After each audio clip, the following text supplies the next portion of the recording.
মেয়েকে তুমি কবুল করে নাও, আমার স্বামীকে সুদের ব্যবসা থেকে বাঁচায়া দাও।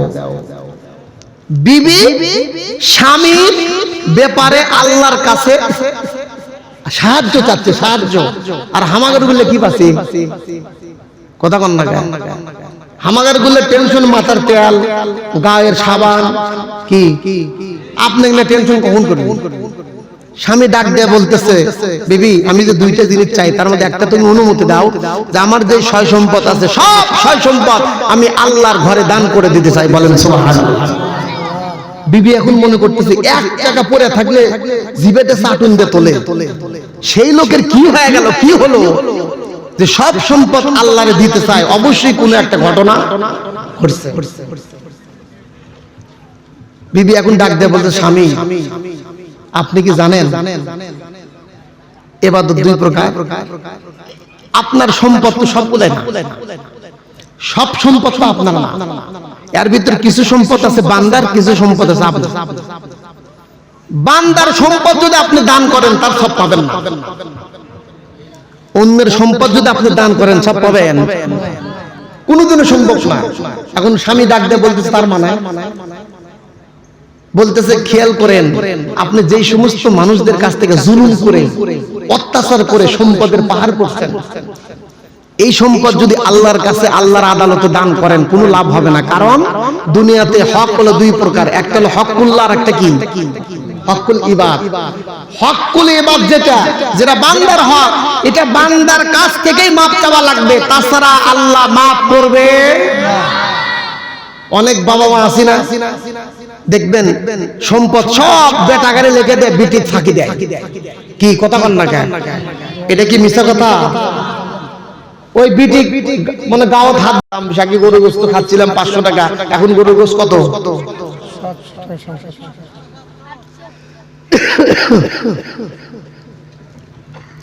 বলতেছে আমরা বুঝি।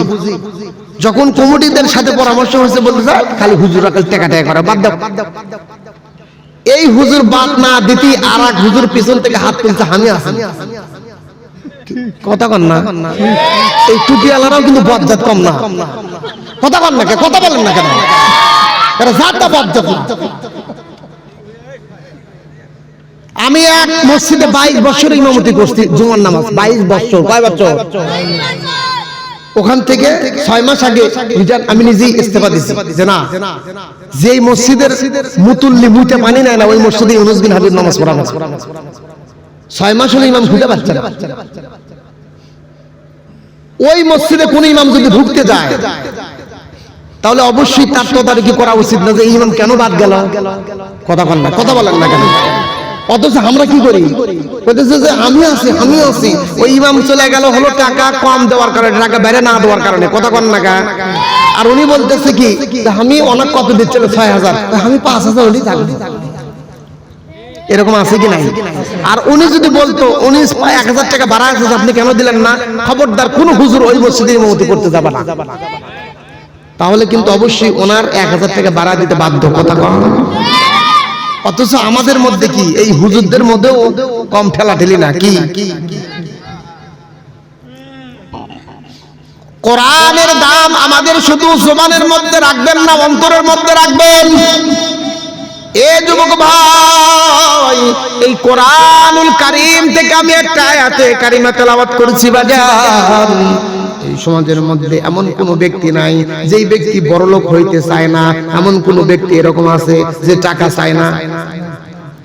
সবাই কিন্তু কি চায়? আল্লাহ তাআলা বলতেছেন, এই দুনিয়ার মানুষ তোমরা মাত্র একটা কাজ করবা, আমি আল্লাহ তোমাদের সম্পদ বাড়ায় দেব। বলেন সুবহানাল্লাহ। আল্লাহু ইয়াকবিদু ওয়া ইয়াবসুতু ওয়া ইলাইহি তুরজাউন। আল্লাহ বলতেছে আল্লাহু ইয়াকবিদু ওয়া ইয়াবসুতু, তোমার অর্থকে বাড়ায়া দিতেও আমি আল্লাহ পারি, আবার কমায়া দিতেও। এটা বিশ্বাস হয় তো? ইনশাআল্লাহ আল্লাহর এই ক্ষমতা আছে তো। সম্মানিত শুধু সকাল বেলার ফকির, বিকেল বেলার বাদশা, বিকেল বেলার ফকির, সকাল বেলার বাদশা, এরকম হয় কি না? এই সকালে গরিব আবার বিকালে ধনী, বিকালে গরিব সকালে ধনী, এই ক্ষমতা কার? আল্লাহর ক্ষমতা আছে কি না? কেন হামাগারে বুক কবে বুক জিজ্ঞেস করে কথা কয় না? দুপুরের ভাত বন্ধ খাবার দেয় নাই, কষ্ট পাচ্ছেন? লিল্লাহি তাকবীর। আল্লাহ তাআলা বলতেছেন কাজ করতে হবে কয়টা? একটা, আর ধনী বানায় দেব আমি আল্লাহ। কোটিপতি বানায় দিবেন কে? আল্লাহ। সম্মানিত সুধী, এইরকম একটা রাস্তা দিয়ে আল্লাহর এক বান্দা, তার নাম হলো হাবিব, তার ইরাকে হলো বসবাস। এই হাবিব আজমিরি ইনি একজন আল্লাহর ওলি ছিলেন। এইরকম রাস্তা দিয়ে তিনি হাঁটি হাঁটি পা পা করে যাচ্ছেন। ওলিয়ত্ব পাইছেন পরে, কিন্তু আগে তার অন্য ব্যবসা ছিল। যেমন হযরত ওমর রাদিয়াল্লাহু তাআলা আনহু, তিনি কি প্রথম থেকেই মুসলমান? প্রথম কিন্তু খচ্চর ছিল। কি কথা বল না? পরবর্তী এসে এমন হয়েছে, তাকে মনে করেন যে কাফেররা নাম শুনলে প্রস্তাব করে পানি নেওয়া লাগছে। কি এরকম গরম মেজাজের লোক হযরত ওমর ইবনুল খাত্তাব। ওই হাবিব আজমিরি তিনি একদিন রাস্তা দিয়ে যাচ্ছেন, তো ওই রাস্তার পাশেই দুই যুবক, আজকের মাহফিলের সবচাইতে বেশি কষ্ট, বেশি যোগান, বেশি শ্রম দিছে কারা? কি কথা বল না? যুবকরা। এইরকম কিছু ইয়ং যুবক, দুইজন যুবক রাস্তার পাশে বসে আছে। যখন আপনাদের এই মাহফিলের গেট বরাবর পার হচ্ছে হাবিব আজমিরি, এরকম ওই দুই যুবকের কাছে যখনই গেছে, এক যুবক আরেক যুবককে বলতেছে, বন্ধু ওই যে দেখ দেখ একজন লোক আসতেছে, বলে হ্যাঁ উনি তো কোটিপতি মানুষ এবং এই সমাজের মধ্যে সবচেয়ে বড় ধনাঢ্য ব্যক্তি। বলতেছে হ তা ঠিক আছে। মানে তাড়াতাড়ি গল্প করতেছে, উনি হেঁটে হেঁটে কাজ দেয়া যাচ্ছে। বলতেছে উনি ধনী হলে কি হবে, এই সমাজের সবচাইতে আল্লাহর বড় গজব। কি আল্লাহর গজব? আমি যদি আপনাকে গালি দিই, আমি যদি বলি আপনি আল্লাহর নাফরমান, আপনি খুশি হবেন না বেজার হবেন? বেজার হবেন না? আমার পারিবারিক একটা কবরস্থান আছে, জায়গা আপনার আল অর্থাৎ ভিড় দেওয়া না কেসাল, পাশি দেওয়া না কেসাল, যিনি বাধা দিচ্ছেন তিনি আমার আত্মীয়র মধ্যে একজন। আমি বলতেছি কবরস্থানে বাধা দেয় তো ফেরাউন, কোন মুসলমান তো কবরস্থানে বাধা দেয় না। কথা কন না? আপনারা কি এই ইতিহাস পড়ছেন যে ফেরাউন আগে কি করছে? ফেরাউন কিন্তু আগে কবরের লিডার ছিল, উনি দারোয়ান। ফেরাউন কি ছিল? কবরের দারোয়ান ছিল। কারণ কবরস্থানে ওই সময় একটা আপনার এই মহা ভাইরাস, করোনার মতো এরকম একটা ভাইরাস আসছিল, যার কারণে মানুষের মৃত্যুর হার বেড়ে গেল। তখন সবাই নাইয়াতগুলো নিয়ে যখন কবরস্থানে দাফন করতে যায়, ফেরাউন তখন বাধা দিতে, দাঁড়াও দাঁড়াও, এক একটা কবর দিতে গেলে নিম্নে 5-10 দিরহাম করে, দিনার করে হামাক দেওয়া লাগবে। তার মানে কবরস্থানে থেকে ঘুষ শুরু করছে। কথা বোঝেন নাই? আমাদের ঢাকাতে নাই, এক কবর কিনে নেওয়া লাগে প্রায় 10-15 হাজার, 1 লাখ 1.5 লাখ টাকা দেয়। কথা কন না? মানে এমন কোন জায়গা নাই যেখানে ঘুষ। তো কোন ব্যক্তিকে যদি ফেরাউন বলে গালি দেন, সে খুশি হবে না বেজার হবে? ওই হাবিব আজমিরি যখন ওই যুবকদের পাশ দিয়ে যাচ্ছেন, এক যুবক ফট করে আরেক যুবককে বলতেছে, দেখছো এদিক দিয়ে কে গেল জানো? কে গেল? বলতেছে এটা গেল হলো আল্লাহর গজব। এই কথা যখন বলছে, উনি পার হয়ে গেছে, কিন্তু কথাটা তার কানের মধ্যে গেছে। কথা বুঝে গেছে? কিছু দূর যাবার পরে ব্রেক দিছে, সামনের দিকে আর আগান না। ওখান থেকে ঘুরে তার কাছের দিকে আসা শুরু করছে। এখন এই বন্ধু ডাক দিয়ে বলছে, নি কেসাল নতুন করে আবার বাজানো। বন্ধু ডাক দিয়া বলতেছে, এ বন্ধু তুই যে বললি আল্লাহর গজব, আল্লাহর গজব বন্ধু রে, এখন তো ওই হাবিব আজমিরি তোর কাছে আসতেছে, এখন কি বলবি? তুই তো মনে হয় ওই বেচারাক চিনিস না, সে তো বড় টাকাওয়ালা মানুষ, বড় টাকাওয়ালা মানুষ, সে সমাজের মধ্যে বড় টাকাওয়ালা। এ মুসলমান, যখন এই কথা বলছে বন্ধু রে, এমন নতুন করে কেসাল শুরু করলি, হামাগারে মনে হয় পেটন একটাও মাটি পড়বি। বাদান রে, বন্ধু ডাক দিয়ে বলতেছে, দাঁড়া আগে আসুক, তারপরে কি বলা লাগে আমি বলতেছি। সুবহানাল্লাহ।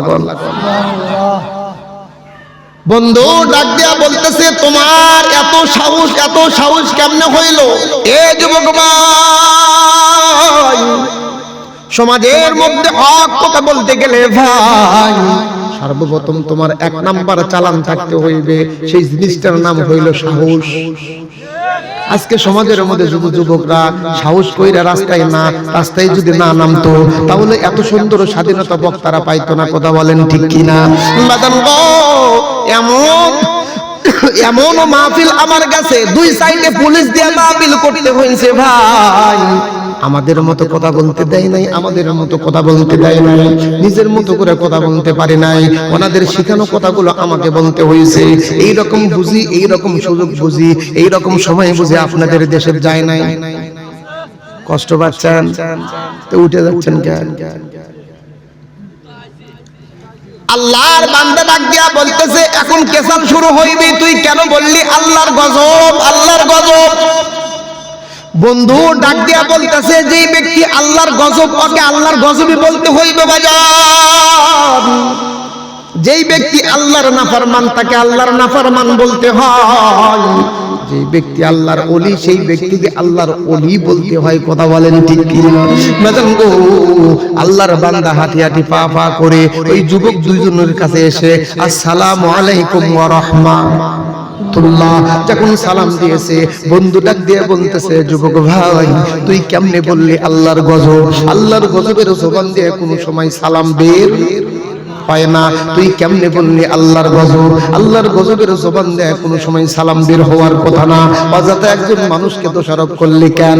এ বাজান, যেই যুবক বলছে আল্লাহর গজব, বলতেছে দাঁড়া দাঁড়া দাঁড়া, আমি আল্লাহর গজব বলছি, তার প্রমাণ যদি আমি তোদেরকে দিই, তার ব্যাখ্যা যদি তোদেরকে শোনায়া দিই, আল্লাহর গজব যে সে আল্লাহর গজব, এটার প্রমাণ যদি আমি দিতে পারি, তাহলে তো কোনো সমস্যা নাই, সমস্যা নাই।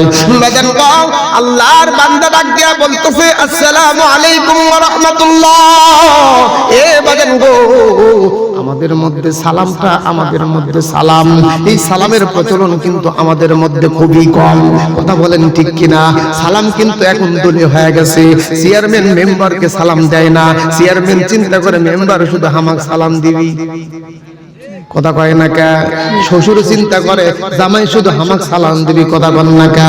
বাজান গো, সালামের প্রচলন জারি করার দরকার আছে কি নাই? এ বাজান, সালামের মধ্যে কিন্তু শুদ্ধতা নাই। অনেকে সালাম দেয় চা মালাইকুম লা মালাইকুম, এমন মুসলমান আছে কি নাই? কিন্তু সালামের শুদ্ধতা হইল আসসালামু আলাইকুম ওয়া রাহমাতুল্লাহ। একটু সবাই জবান খুলে বলেন সালামটা কেমন দিব? এই সালামটা শুধু ব্যক্তি নিজের লোকে দিব না, সবাইকে দিব।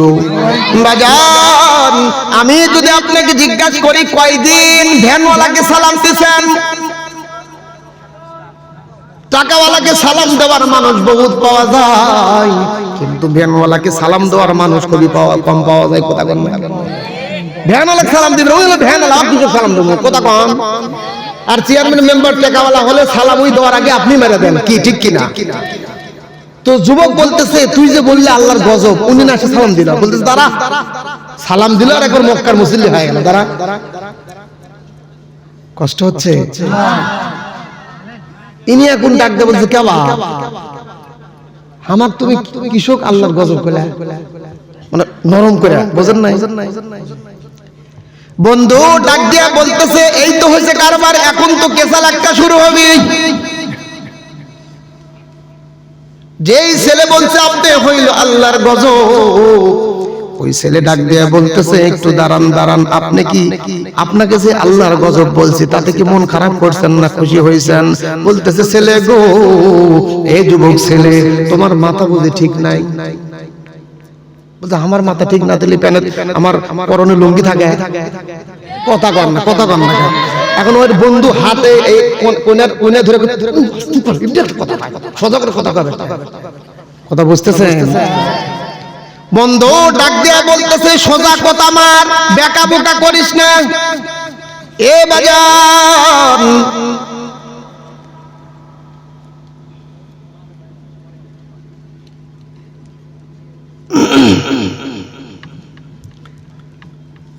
এতক্ষণ যা কিছু বলছি সেগুলা কি কোরআন হাদিসের বাইরে? কথা কোন?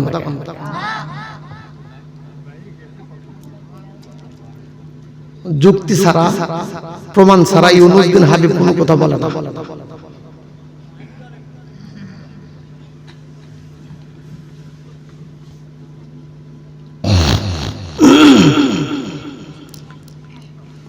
কোন একটা কাহিনী আমাকে বলে দেন, হাদিস এবং কোরআনের কোন একটা কাহিনী আমাকে বলে দেন, আমি বলতেছি। আমি কর্তৃপক্ষ অনুরোধ করতেছি, আপনাদের পক্ষ থেকে একটা বলে দেন। আমার তো বিষয়বস্তু নির্ধারণ করে দেন নাই, দিছেন কি? হ্যাঁ,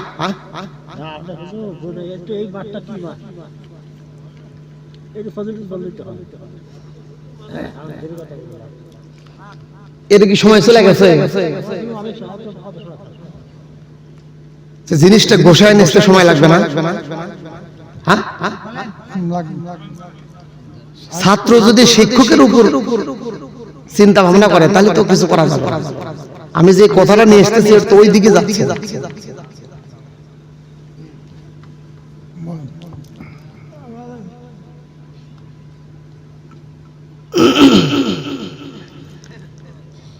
আমি যে কথাগুলো বলতেছি এই কথাগুলোতে ভাইজান আমাকে আগে বলে দিছে যে এখানে কি চাই সেটা দিছে, কিন্তু এখানে লেখা হয়েছে হাদিস, হাদিসে কাহিনী বলার জন্য অনুরোধ করি। হাদিস কাহিনী আমি তো আবল তাবল কথা আপনাদেরকে বলতেছি না।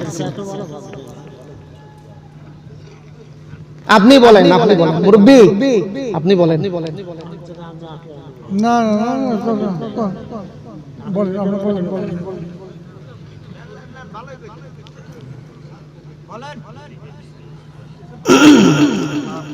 এখানে কথা যতক্ষণ বলছি এই পৃষ্ঠা অনুযায়ী আমার ভুল, এই দলিল অনুযায়ী আমার কথাগুলো ভুল। ফিরে থাকুন।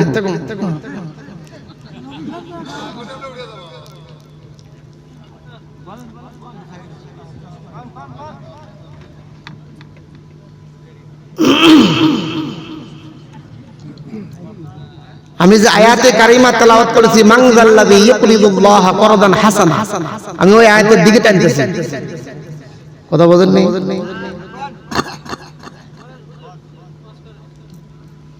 ওয়াজ আর কি করব? আমাকে বলে দেন আপনারা, তারপর আমি শুরু করতেছি।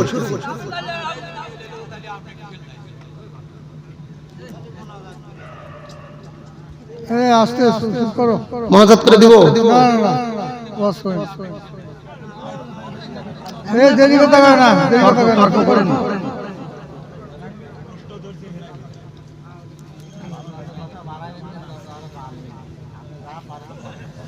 আপনি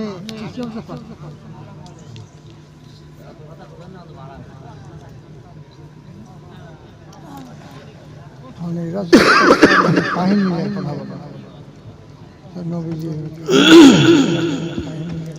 আরে বাবা কাহিনী তো বলতেছি।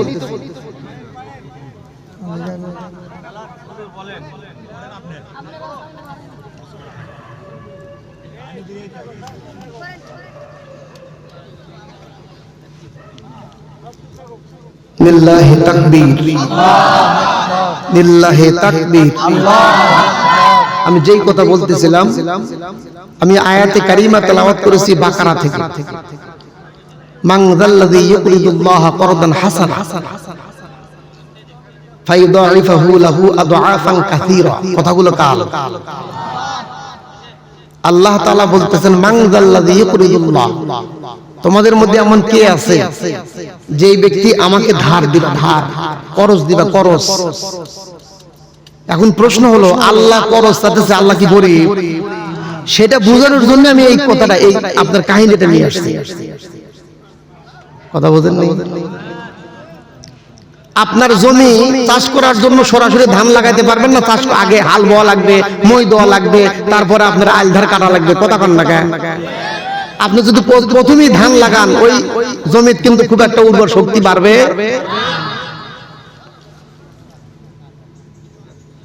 আমার বয়সে আমি এত বড় অপমান আমি কোনোদিন হইনি।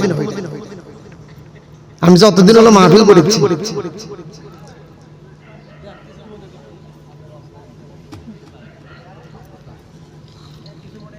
এখন কিছু মনে না করে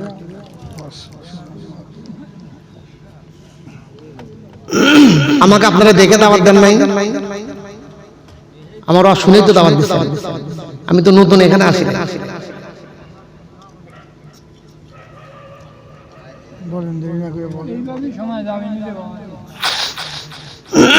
মানুষের মন কাছের বাসন যদি হয় নষ্ট হয় না আগের মতন কথা কন না কেন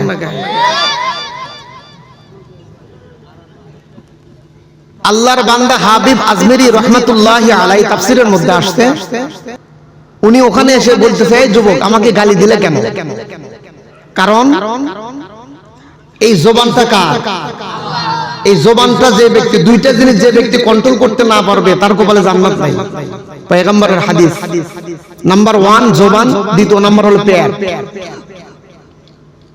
এটা কি ফালতু কথা তো ওইটা আপনাদের বোঝানোর জন্যই তো আমি কথাটা বলতেছি আমি শুরু না করতে আপনারা এরকম ভাবে এমন একটা আচরণ শুরু করলেন তাতে মনে নতুন আমি ওয়াজ করে বেড়াচ্ছি আপনাকে লাগা কয়েকদিন আগেই তো আপনাদের এই পাশে উল্লাপাড়া বয়ান করে গেছে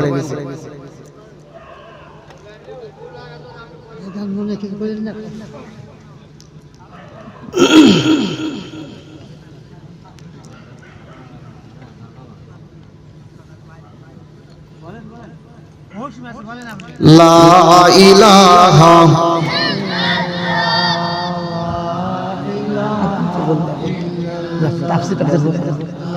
কাহিনী কি খালি ওই কথাই কাহিনী কাহিনী মানে তাফসীর তো বুঝো এখন আমি একটু কাহিনী কাহিনী তো বলছি হাদিসের কাহিনী কাহিনী লা ইলাহা ইল্লাল্লাহু মুহাম্মাদুর রাসূলুল্লাহ সাল্লাল্লাহু আলাইহি ওয়াসাল্লাম আল্লাহর বান্দা ডাক দিয়া বলতেছে এ যুবক তোমার যুবক মানুষ তোমার জবান দিয়ে কেন তুমি বললা যে এইটা আল্লাহর গজব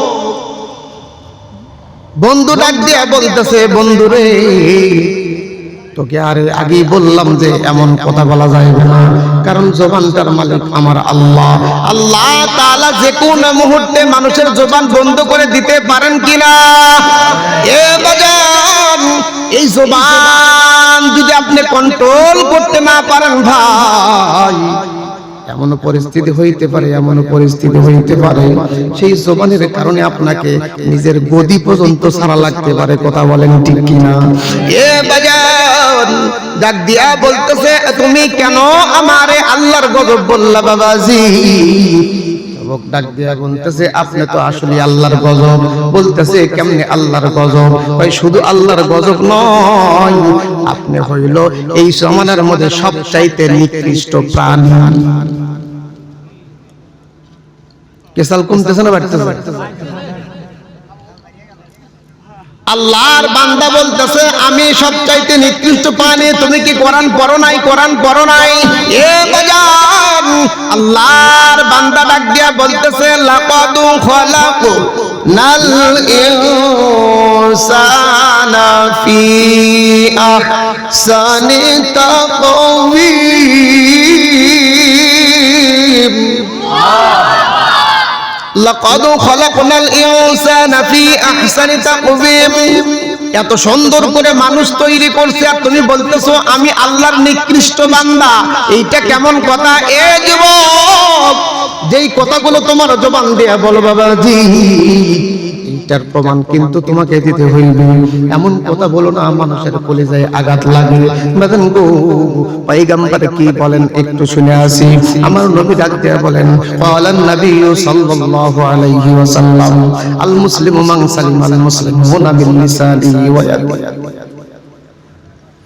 ওই ব্যক্তি খাঁটি মুসলমান যার হাত এবং জবান দিয়া অন্য কোন মুসলমান কষ্ট না এ বাজান একটু খেয়াল করে শুনবেন ভাই আজকে আপনারা যেইভাবে জবান দিয়ে আমারে বললেন আমি কিন্তু আপনাদের মেহমান কথা বলেন না কেন একজন ইহুদি যদি পয়গম্বরের বাড়িতে যায় একজন খ্রিস্টান যদি আপনার বাড়িতে যায় তারপরও আপনারা তার সাথে ভালো আচরণ করা লাগবে কথা বলেন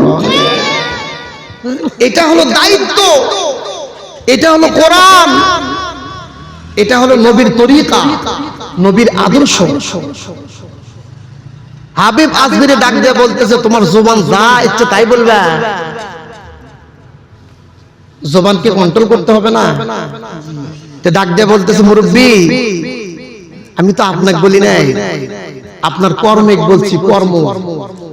তার মানে বলতেছে আপনি এই এলাকার সবচাইতে বড় সুদখোর। সুদ খাওয়া হালাল না হারাম?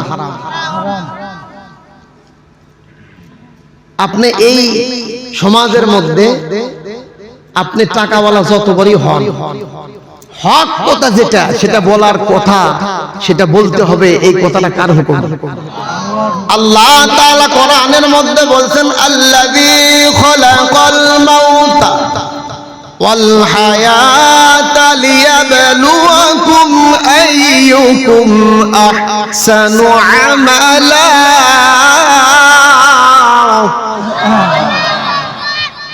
আল্লাহ তাআলা ডাক দিয়া বলেন তোমাদের হায়াত মউত দিয়েছি কারণ কি? লিয়াবলুয়াকুম আইয়ুকুম আহসানু আমালা। এ বাজান কে ভালো আমল করবে এইটা পরীক্ষা করার জন্য ভাই। তার মধ্যে দুইটা আমল সবচাইতে বড় আমল। এক নাম্বার হইল সমাজের মধ্যে হক কথা বলা। আজকে সমাজের মানুষ দুর্নীতি করে, সমাজের মানুষ খারাপ আচরণ করে, খারাপ কাজ করে। আপনি কোনো সময় প্রতিবাদ করলেন না, আপনি শুধু মসজিদে গিয়ে নামাজ পড়লেন, প্রথম কাতারে গিয়ে নামাজ আদায় করলেন, কিন্তু আপনার সমাজের মধ্যে মানুষ দুর্নীতি করে, সমাজের মধ্যে মানুষ অপদস্থ অপরাধ হয়, সমাজের মধ্যে মানুষ খারাপ আচরণ করে। এই জিনিসগুলো আপনি প্রতিবাদ করলেন না। আল্লাহর বান্দা ডাক দিয়ে বলতেছে এই সমাজের মধ্যে আপনি হইল বড় সুদখোর। আর সুদখোরের সাথে আবার কি কথা? সুদখোর আপনি, সুদখোরের আবার সাথে কি কথা চলবে? কারণ যে ব্যক্তি সুদ খায় সেই ব্যক্তি আপন মায়ের সাথে জেনা করে। অথচ আজকে আমাদের সমাজে সুদখোরদের কি বড় বড় জায়গায় মাতব্বরি দিয়ে থুসি, কথা কর না কেন? টাকাওয়ালার দাম নাই, আমলওয়ালার দাম নাই, টাকাওয়ালার দাম আমরা বাস্তবায়ন করতেছি। যে ব্যক্তি পরহেজগার মুত্তাকি পাঁচ ওয়াক্ত নামাজি, এই ব্যক্তির মান মর্যাদা কিন্তু আমাদের কাছে নাই। আমাদের মান মর্যাদা কি? কোন ব্যক্তির টাকা আছে? কথা কি মিছা কথা? আল্লাহর বান্দা ডাক দিয়ে বলতেছে শুধু সুদই খান না, আপনি হইল আল্লাহর গজব। এ বাজান আপনাদের এলাকার মানুষ যদি সুদ খায় সেই বেচারা ভালো না খারাপ? এখন আমি যদি সুদখোরের বিরুদ্ধে কথা কই তা আপনারা তো মন খারাপ করবেন যে হুজুর আবার সুদখোরের বিরুদ্ধে কিছু কিছু কথা কয়। হুজুর খালি কাহিনী কয়ে চলে যায়, কি কথা কন না কেন? ডাক দিয়া বলতেছে আল্লাহ কোরআনের মধ্যে বলতেছেন খবরদার, সুদ যাই খায়, যাই দেয়, যাই মনে করেন সাক্ষী থাকে, যাই লিখে দেয়, যাই সাক্ষী থাকে, এবং সুদ যাই খায় এবং যাই দেয়, এই কয়েকজন ব্যক্তি একই অপরাধী। কথা বলেন ঠিক কিনা? হাবিব আজমিরি ডাক দিয়ে বলতেছে যুবক আমি সুদ খাচ্ছি, ঠিক আছে, তাহলে গজব কেমনে হলো এটা আমাকে বলবে না তুমি? তো ডাক দিয়ে বলতেছে দেখেন আপনি কিছুদিন পূর্বে অমুক গ্রামে সুদের লাভ নেওয়ার জন্য, লাভের টাকা নেওয়ার জন্য গেছিলেন, একটু জিকির করেন তো, লা ইলাহা ইল্লাল্লাহ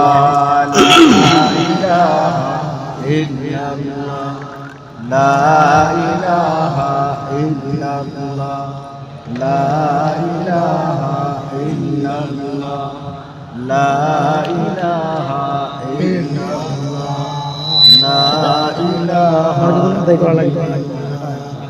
ইল্লাল্লাহ।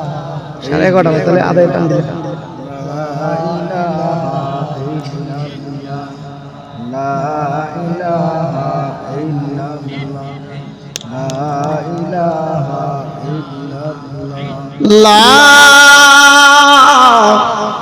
ইলাহা ইল্লাল্লাহু মুহাম্মাদুর রাসূলুল্লাহ সাল্লাল্লাহু আলাইহি ওয়াসাল্লাম।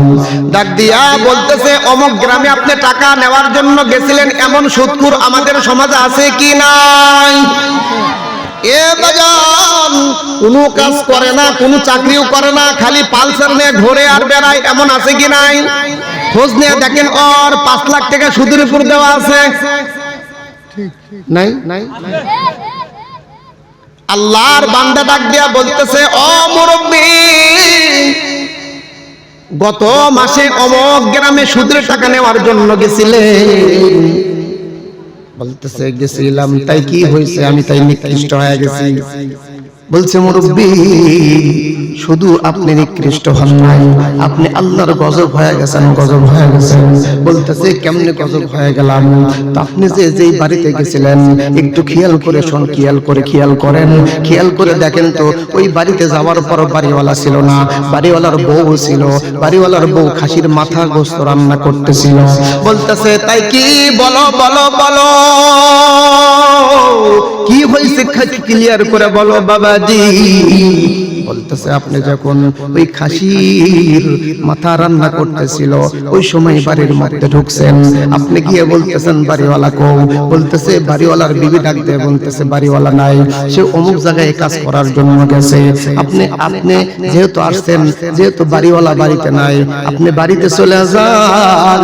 আমার স্বামী বাড়িতে আসার পরে আপনার আজকের লাভের টাকা আপনার বাড়িতে পৌঁছায় দিব, তারপরও আপনি আর বাড়িতে দেরি করেন না। অথচ আপনি বলতেছিলেন, তখন কি বলতেছিলেন? ও মুরব্বি, আপনি বলতেছিলেন কি? আপনি বলতেছিলেন, যেই বাড়িতে আমি ঢুকি, ওই বাড়ি থেকে খালি হাতে যাই। সুদখোরদের মন ছোট না বড়? মাদান গো, আল্লাহর বান্দা যুবক যখন ডাক দেয়া বলতেছে, মনে আসেনি? বলতেছে, কি জানি, আমার তো খুব একটা মনে নেই। যুবক ডাক দেয়া বলতেছে, ও মুরব্বি, এই সমাজের মধ্যে যারা মানুষকে কষ্ট দেয়, যারা মানুষকে কষ্ট দেয়, তাদের কিন্তু লা ইলাহা লা ইলাহা ইল্লাল্লাহু মুহাম্মাদুর রাসূলুল্লাহ। ডাক দিয়ে বলতেছে, মুরব্বি, আপনার বুঝি মনে নাই? আপনি ওখানে কি ব্যবহার করছিলেন? আপনি বলতেছিলেন যে আমি যেই বাড়িতে ঢুকি খালি হাতে বাড়াই না, অতএব তোমার বাড়িতে যা আছে, খাসির গোশতের মাথা আছে, ওটা আমাকে দাও। আপনি বলছিলেন? বলতেছে, এটা তো আমার খুব একটা মনে নাই। বলে, মনে কেমনে থাকবে? যারা মানুষকে কষ্ট দেয় তাদের মনে থাকে না, যারা কষ্ট পায় তাদের মনে থাকে। কথা কন না কেন? আপনি যদি কাউকে কষ্ট দেন, আপনার খুব একটা মনে থাকবে না, কিন্তু যাই কষ্ট পাইছে, ওই সারা পৃথিবীর ঘুরলেও মনে থাকবে যে হ্যাঁ, অমুক একটা কথা বলছিল। কথা কন না কেন?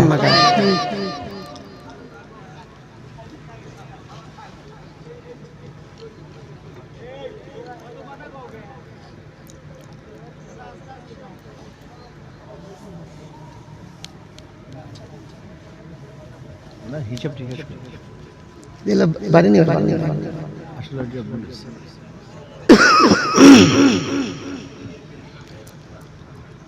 সম্মানিত সুধী, 12টার মধ্যে দোয়া করা হবে ইনশাআল্লাহ। যারা বাইরে আছেন তাড়াতাড়ি চলে আসেন। যেই কথাটা বলতেছিলাম, যুবক ডাক দেয়া বলতেছে, মুরব্বি, যারা কষ্ট দেয় তাদের কি থাকে না, আর যারা কষ্ট পায় তাদের আজীবন মনে থাকে। কথা বলেন? এই জন্যই হুশ করে কথা বলতে হবে, হুশ করে চলতে হবে। কথা বলেন? এমন আচরণ, এমন কিছু করেন না যেটা আবাদান কিয়ামত পর্যন্ত মনে থাকে যে হ্যাঁ, এটা কাম করছে পারে। আল্লাহর বান্দা ডাক দিয়া বলতেছে, ও মুরব্বি, আপনি কি করলেন? খাসির মাথার গোশত আপনি হাতে উঠাইলেন। বলতে হবে, এখন না মনে পড়ছে। বুঝেননি? ডাক দিয়া বলতেছে, মুরব্বি, আপনি যখন ওই খাসির গোশত নিয়ে বাড়ি থেকে বের হন, ওই বাড়ির মধ্য থেকে ছোট্ট একটা সন্তান ছিল। ওই সন্তান তার মাকে ডাক দিয়ে বলতেছে, মা, আমি দুপুরে খাসির গোশত দিয়ে ভাত খাইব, অথচ সেই খাসির গোশত সে নিয়ে যাইতেছে। ও মা, মা গো মামা দুপুরে আমি কিসের গোশত দিয়ে ভাত খাইবো? গোশত তো নিয়ে গেল, ওই ছোট বাচ্চা আপনার হাতে ধরছে, পায়ে ধরছে, তারপরেও গোশত দিয়ে আসেন নাই। এই জন্য আপনি হলে সমাজের মধ্যে আল্লাহর গজব। কথা বলেন ঠিক কিনা?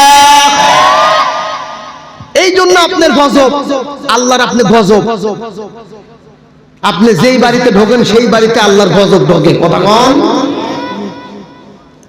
ছোট্ট একটা বাচ্চা আপনাকে অনুরোধ বিনোদ করছে, বিনয় আপনার সাথে করছে যে এই বস্তুটা খেয়ে যান, আমার বাবা আসলে আপনার সাথে দেখা করবে। তারপরও আপনি এই কথা মানেন নাই। তার মানে আপনার মতো গজব এই বাংলাতে, এই পৃথিবীতে, আল্লাহর জমিনের উপরে, আসমানের নিচে একটাও নাই। মুরব্বির মাথা নিচু হয়ে গেছে, হিট আসল জায়গা করছে। কথা বলেন না? এখানে অনেক কথাবার্তা হওয়ার পরে আল্লাহর বান্দা যেই দিকে যাওয়ার কথা ছিল ওই দিকে গেল না, উনি সোজা তার বাড়ির দিকে রওনা দিয়েছে। কিতাবের মধ্যে আসছে আল্লাহর বান্দা বাড়ি থেকেই বিবি সালাম দিছে। বিবি এখন পিছন দিক খারাপ করে, কে রে, যে লোক কোনোদিন সালাম দেয় না সেই লোক আমাকে সালাম দিল, এর উদ্দেশ্য তো ভালো না। আল্লাহর বান্দা ডাক দিয়া বলতেছে, ও স্বামী কি ব্যাপার, আপনার তো যাওয়ার কথা ছিল অমুক জায়গায়, এত তাড়াতাড়ি বাড়িতে কেন আসলেন? এ বাজার আল্লাহর বান্দা ডাক দিয়ে বলতেছে, বিবি গো আজকে তোমার কাছ থেকে দুইটা জিনিস চাইবো, দুইটা জিনিস আমাকে দেওয়া লাগবে, দুইটা অনুমতি দেওয়া লাগবে। আল্লাহর বান্দা ডাক দিয়ে বলতেছে, কি? আল্লাহর বান্দি ডাক দিয়ে বলতেছে, কি দুইটা জিনিস চান? কারণ এতদিন তো আমি স্ত্রী আপনার কাছ থেকে নিয়ে আসলাম। এ বাজার আল্লাহর বান্দি ডাক দিয়ে বলতেছে, স্বামী গো আমার কাছ থেকে কি চান, কি চান? স্বামী ডাক দিয়ে বলতেছে, বিবি এক নাম্বার একটা জিনিস চাই, সেইটা হলো আমার যেই সয় সম্পদ গুলো আছে, মানজাল্লাযী ইয়াকরিদুল্লাহ করদান হাসানা ফায়ুদাইফাহু লাহু আদআফান কাসীরা, সব সম্পদ আমি আল্লাহকে দান করে দিতে চাই। বলেন সুবহানাল্লাহ। সব সম্পদ আমি আল্লাহকে দিতে চাই। এই কথা যখন বিবি বলছে, বিবির চোখের কোণা দিয়ে পানি ঝরঝর করে চলে আসছে। আল্লাহর বান্দা বলতেছে, কি বাবা? আমি জিজ্ঞেস করলাম একটা, তুমি কান্না করো কেন? বিবি ডাক দিয়া বলতেছে, ও স্বামী আল্লাহর কাছে চাইলে যে পাওয়া যায় তার প্রমাণ হইল আজকে। বলেন সুবহানাল্লাহ। বলতেছো কি চাও, কি চাও? বিবি বলতেছে, আমি প্রত্যেকদিন নামাজের মধ্যে আল্লাহরে বলতাম আমানুস্তাঈনু বিস-সাবরি ওয়াস-সালাহ। আল্লাহ ডাক দিয়া বলছেন, ইয়া আইয়ুহাল্লাযীনা আমানুস্তাঈনু বিস-সাবরি ওয়াস-সালাহ ইন্নাল্লাহা মা'আস সাবিরিন। আল্লাহ কোরআনের মধ্যে বলছেন, তোমাদের যদি কোনো জিনিসের চাওয়ার প্রয়োজন হয় আমি আল্লাহর কাছে চাও। কথা কি আমার? আল্লাহ তাআলা পবিত্র কালামুল্লাহর প্রথম সূরাতে বলছেন, ইয়্যাকা না'বুদু ওয়া ইয়্যাকা নাস্তাঈন।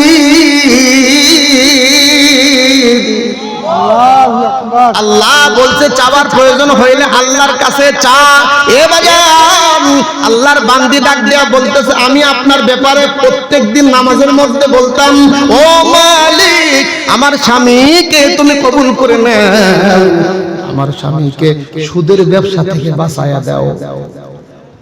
বিবি স্বামীর ব্যাপারে আল্লাহর কাছে সাহায্য চাচ্ছে, সাহায্য। আর হামাগার গুলো কি পাচ্ছে? কথা কন না? হামাগার গুলো টেনশন, মাথার তেল, গায়ের সাবান, কি আপনি টেনশন কখন করবেন?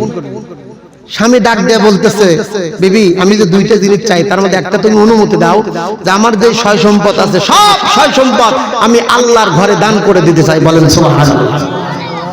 বিবি এখন মনে করতেছে, এক টাকা পড়ে থাকলে জিবেতে চাটুন দিয়ে তোলে, সেই লোকের কি হয়ে গেল, কি হলো যে সব সম্পদ আল্লাহরে দিতে চায়? অবশ্যই কোনো একটা ঘটনা ঘটছে।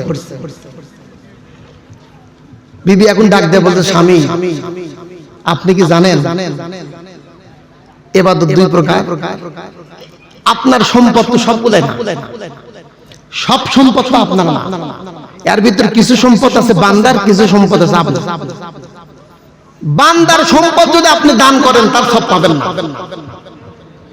অন্যের সম্পদ যদি আপনি দান করেন সব পাবেন, কোনোদিনও সম্ভব না। এখন স্বামী ডাক দিয়ে বলতেছে, তার মানে বলতেছে খেয়াল করেন, আপনি যেই সমস্ত মানুষদের কাছ থেকে জুলুম করে অত্যাচার করে সম্পদের পাহাড় করছেন, এই সম্পদ যদি আল্লাহর কাছে আল্লাহর আদালতে দান করেন কোনো লাভ হবে না। কারণ দুনিয়াতে হক হলো দুই প্রকার, একটা হলো হকুল্লাহ আর একটা কি হকুল ইবাদ। হকুল ইবাদ যেটা বান্দার হক, এটা বান্দার কাছ থেকেই মাপ চাওয়া লাগবে, তাছাড়া আল্লাহ মাপ করবে না। অনেক বাবা মা আছি না, দেখবেন সম্পদ সব বেটাগারে লিখে দেয়, বিটি ফাঁকি দেয়। কি কথা বল না কেন? এটা কি মিথ্যা কথা? ওই বিটি মানে গাওয়াত হাত দিয়ে করতেছে, মা আমি তোর জন্য দোয়া তুলে, মা তোকে আমি দোয়া করে দিনু, কি আছে কি নাই? বেটার সম্পদ সব লিখে দিয়ে উনি মক্কার গেছে হজ করার জন্য। মক্কা যখন পাথর মারে, কাক পাথর মারে? শয়তানে পাথর মারে। পাথর মারার কারণে শয়তান তো কষ্ট পাওয়ার কথা, অথচ সেই শয়তানকে হাসে। আর এক শয়তান ডাক দেওয়া কয়, কিরে তোকে পাথর মারলি তুই হাসিস কে? বলতেছে আমিও যা উইও তা। কি কথা বল না কেন? তার মানে বলতেছে আমি তো হক নষ্ট করছি আল্লাহর, আর ওই হক নষ্ট করছে বান্দার। যে ব্যক্তি বান্দার হক নষ্ট করে, যে ব্যক্তি বান্দার হক মারে আমার কাছে, অর্থাৎ এই শয়তানে পাথর মারে, আসলে ওই এখনো ইমানদার হতে পারে নাই, আমিও যা উইও তা। এরকম লোক আছে কি নাই? সব সম্পদ আপনি বেটাকে লিখে দেয়া, বিটিকে ফাঁকি দিলেন, এটা আল্লাহ মেনে নিবে? এই যে মাহফিল শেষে আমরা যে নামাজটা আদায় করব, ফজরের নামাজ কয় রাকাত? 4 রাকাত না? ফরজ কয় রাকাত? এখন এই ফরজ যদি আপনি মনে করেন যে আজকে হামিয়ানা 3 রাকাত পড়ব, হবে? যদি মনে করেন ঘুম বেশি ধরছে, 1 রাকাত পড়ব, 1 রাকাত হবে? ফরজের প্রত্যেকটা ফরজ আদায় করা যেমন ফরজ, সেই ফরজগুলো সঠিকভাবে আদায় করা আরেক ফরজ। কথা বুঝেছেন? অর্থাৎ ফজরের ফরজ নামাজ আদায় করা ফরজ, এবং ওই ফরজটা সংখ্যা অনুযায়ী আদায় করা আরেক ফরজ। আপনি আপনার ইচ্ছা করে যেমন ফরজ আদায় হয় না, আপনি ইচ্ছা মতো 2 রাকাতের কাছে 3 রাকাত পড়লে যেমন হবে না, 2 রাকাতের কাছে 1 রাকাত পড়লে যেমন হবে না, আপনার সম্পদও আপনার সন্তানদেরকে যদি মারা যাওয়ার আগে লিখে দেন, তাহলে আপনার মতো করে লিখে দিলে চলবে না। কোরআন সুন্নাহ অনুযায়ী আপনার সম্পদগুলো সন্তানদেরকে বন্টন করে দিতে হবে। কথা বলেন ঠিক কি না? কিন্তু আজকে আমাদের সমাজের মধ্যে এই সম্পদের কাছে আমরা ধরা। সম্পদ যেখানে দুর্নীতি, মানুষ ঘুষ খায় কিসের জন্য? সম্পদের লোভ। কথা কন না কেন? সুদ খায় কিসের লোভে? সম্পদের লোভে। আল্লাহর বান্দিক যখন বলছে বিবি তাহলে আমার এই সম্পদ, সব সম্পদ আমার না, বলছে না। মহিলারা তো বুঝতেছেন, মহিলারা তো লোভী হয়। মহিলা মানুষ 3টা জিনিস মেনে নিতে পারে না। কয়টা জিনিস? 1 নাম্বার, এরা স্বামীর আনুগত্য করতে চায় না। কথা বলেন না? মা বোনেরা স্বামীর আনুগত্য করতে চায় না, কারণ স্বামীর কথা মানতে চায় না, এরা নিজের মতো চলতে চায়। কথা বলেন ঠিক কিনা? এ মা, নিজের মতো করে যদি চলতে চান মা, আপনার কপালে জান্নাত নাই, আপনার কপালে জান্নাত নাই। আপনার জান্নাত দুনিয়াতে যদি তৈরি করে নিতে চান, তাহলে আপনার স্বামীর সাথে ভালো আচরণ করতে হইবে। কথা বলেন ঠিক কিনা? অনেক মা স্বামীর সাথে খারাপ আচরণ করে, সূর্য ওঠে কেসাল দিয়ে, সূর্য ডোবে মারামারি দিয়ে। কি আছে কি নাই? এ মা, এই রকম আচরণ যদি আপনার স্বামীর সাথে করেন মা, আপনার কিন্তু জান্নাত কপালে নাই, জান্নাত কপালে নাই। মহিলা মানুষ 3টা জিনিস মানতে চায় না। 1 নাম্বার, স্বামীর আনুগত্য করতে চায় না। 2 নাম্বার, স্বামীর আত্মীয়দেরকে নিজের আত্মীয়র মতো মেনে নিতে চায় না। এটা কি মিথ্যা কথা? নিজের আত্মীয়কে যতটুকু ভালোবাসে, নিজের আত্মীয় বাড়িতে আসলে যতটুকু মন প্রফুল্ল থাকে, যতটুকু মন ভালো থাকে, স্বামীর আত্মীয় বাড়িতে আসলে অনেক মা বোনের মন খারাপ। কথা কন না কেন? মা বোনদের মন খারাপ, খালি আমার আত্মীয় আমার বাড়িতে আসবি, আবার এই স্বামীর আত্মীয় কৃষক আসে। এদের কাছে সবচাইতে বড় দুশ্মন হলো শাশুড়ি, বোন আর হলো স্বামী। কথা বলেন, স্বামীর বোন। অর্থাৎ এই যে এখন শীতের মৌসুম, যদি আপনি কন যে এনা পিঠে চিড়ে তো খিলেন লাগে, আপনাদের এলাকার খবর আমি বলতে পারবো। বোন ভাগ্নির দাবাত দেওয়ার সব পিঠে খিলাই না, দাবাত দিয়ে পিঠে খাওয়ানো একটা অনুষ্ঠান হয়। এটা যদি আপনি প্রতি বছর করেন, অনেক মা বোন কি করবি, বলবি যে বেটা খালি তুমি একটাই আছো, তোমার বাপের আর বেটা নাই। কথা কন না কেন? আর ওর বাড়ির আত্মীয় যদি প্রতি বছর দাবাত দিয়ে কুরবানি জব করে খিলেন, তাও কোনোদিন কবি না যে জামাই খালি তুমি একটাই আছো। আওয়াজ দেয়, কথা কন না কেন? এটা কি মিথ্যা কথা? এই জন্যই আল্লাহর বান্দীদেরকে সতর্ক হতে হবে। আপনি যদি জান্নাতে যাইতে চান, মহিলাদের ব্যাপারে আল্লাহর পয়গাম্বর বলেছেন যে তুমি যদি তোমার জান্নাতকে দুনিয়া থেকে নিয়ে যেতে চাও, তাহলে তোমার স্বামীকে ভালোবাসো, তোমার স্বামীর আনুগত্য করো, আপনার নামাজ রোজা ওই সময় আল্লাহর আদালতে পৌঁছিবে যতক্ষণ পর্যন্ত আপনার স্বামী আপনার উপর সন্তুষ্ট না হবে। যতক্ষণ পর্যন্ত আপনার স্বামীর মন সন্তুষ্ট না করতে পারবেন, ততক্ষণ পর্যন্ত আল্লাহর আদালতে আপনার ইবাদত পৌঁছবে। আল্লাহর বান্দা হাবিব আজমিরি তার বিবিকে ডাক দিয়ে বলতেছে, ও বিবি, আমার সব সম্পদ আমি আল্লাহর রাস্তায় দিতে চাই। এ সিরাজগঞ্জের মানুষ, হাবিবের মতো সব সম্পদ আল্লাহরে দেওয়া লাগবে না ভাই। এখানে আল্লাহর প্রেমিক, আল্লাহর নবীর প্রেমিক এমন কারা আছেন এই মসজিদের জন্য 2,000 টাকা, 5,000 টাকা, 10,000 টাকা, 1,000 টাকা, 500 টাকা, এমন কোন বান্দা বান্দি আছেন? একটু তাড়াতাড়ি হাতটা উঠায় বলবেন এই মসজিদের জন্য 2,000 টাকা দান করব, 1,000 টাকা দান করব, 5,000 টাকা দান করব। এমন কোন বান্দা আছেন বাবাজি আল্লাহর ঘরে হাবিব আজমিরি নিজের সম্পদগুলো আল্লাহর দিয়ে